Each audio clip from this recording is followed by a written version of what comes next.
உங்களுடைய இந்த பொன்னான நேரத்துக்காக நன்றி. நம்ம இன்னைக்கு பார்க்க போகிறது ஒரு சூப்பரான சிம்பிள் அண்ட் ஈஸியாக செய்யக்கூடிய ஒரு ஹெல்த்தியான ஸ்நாக் ரெசிபி தான் பார்க்க போகிறோம். ராகி மாவை வச்சு செய்யக்கூடிய ராகி உப்பு உருண்டை தான் பார்க்க போகிறோம். வாங்க எப்படி செய்கிறதுன்னு பார்க்கலாம். ஃபஸ்ட் இதுக்கு ஒரு பேனில் கொஞ்சமாக எண்ணெயை சூடு பண்ணிக்கலாம். எண்ணெய் சூடானதும் கடுகு சேர்த்துக்கலாம். கடுகு நல்லா வெடித்ததும் ஒரு ஸ்பூன் கடலைப்பருப்பு, ஒரு ஸ்பூன் உளுந்தம்பருப்பு, இந்த ரெண்டும் நல்லா கலர் சேஞ்ச் ஆனதும் ஒரு பெரிய சைஸ் பெரிய வெங்காயம் பொடியாக கட் பண்ணினது, ஒரு கொத்து கருவேப்பிலை பொடியாக கட் பண்ணினது, காரத்துக்கு தகுந்த மாதிரி பச்சை மிளகாய், இது எல்லாத்தையும் ஒன்றாவே சேர்த்துட்டு நல்லா வதக்கிக்கலாம்.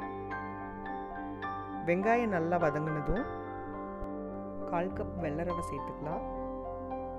சேர்த்துட்டு ஒன்ஸ் நல்லா கலந்து விட்டுடலாம்.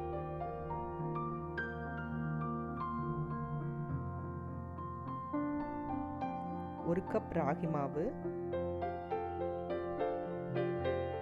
இதையும் ஒன்ஸ் கலந்துட்டு ஸ்டவ்வை மீடியம் ஃப்ளேமில் வச்சுக்கோங்க. வச்சுட்டு 2.5 கப் தண்ணி சேர்த்துக்கலாம். எந்த கப்பால் ராகி மாவு ரவை எடுத்தோமோ அதே கப்பில் தண்ணி சேர்த்துக்கலாம்.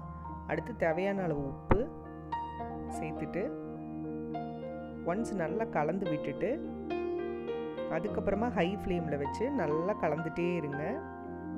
நல்லா கெட்டியாகும்போது மீடியமில் வச்சு நல்லா கலந்துக்கலாம். இந்த மாதிரி கெட்டியானதும் ஸ்டவ் ஆஃப் பண்ணிடலாம். ஆஃப் பண்ணிவிட்டு இது கூட அரை மூடி தேங்காய் துருவல், கொஞ்சமாக நறுக்கின மல்லி இலை சேர்த்துக்கலாம். இது கூட ஒரு ஸ்பூன் நெய் சேர்த்துக்கலாம். நெய் சேர்த்தும் போது நல்லா சாஃப்டாக வரும். நம்ம இது வேணும்னா சேர்த்துக்கலாம், வேண்டாம்னா நெய் ஸ்கிப் பண்ணிடலாம். நல்லா கலந்து விட்டுட்டு நம்ம இதுலேருந்து கொஞ்சம் கொஞ்சமாக எடுத்து இந்த மாதிரி உருண்டைகளாக உருட்டிக்கலாம். இதே மாதிரி எல்லா மாவுலையும் நம்ம இந்த மாதிரி உருண்டைகளாக உருட்டி எடுத்து வச்சுக்கலாம். இதை ஓரமாக வச்சுட்டு ஒரு இட்லி பாத்திரத்தில் தண்ணியை நல்லா சூடு பண்ணிக்கலாம். தண்ணி நல்லா சூடானதும் இட்லி தட்டை வச்சுட்டு நம்ம இந்த உருண்டைகளை ஒன்றொன்னா எடுத்து உள்ளே சேர்த்துடலாம். சேர்த்துட்டு மூடி வச்சு ஒரு 10 நிமிஷம் போல் ஹை ஃப்ளேமில் நல்லா வேக வைக்கலாம். 10 நிமிஷம் ஆயிடுச்சு. இப்போது இதை ஓப்பன் பண்ணி பார்த்துடலாம். இங்கே பாருங்கள், இந்த உருண்டைகள் எல்லாமே நல்லா வெந்து சூப்பராக ரெடி ஆயிடுச்சு. இது பார்த்திங்கன்னா ஹெல்த்தியான ஒரு சிம்பிள் அண்ட் ஈஸியாக செய்யக்கூடிய ஒரு ஸ்நாக் ரெசிபி. அவ்வளோ சூப்பராக இருக்கும். நீங்களும் வீட்டில் ட்ரை பண்ணி பாருங்கள்.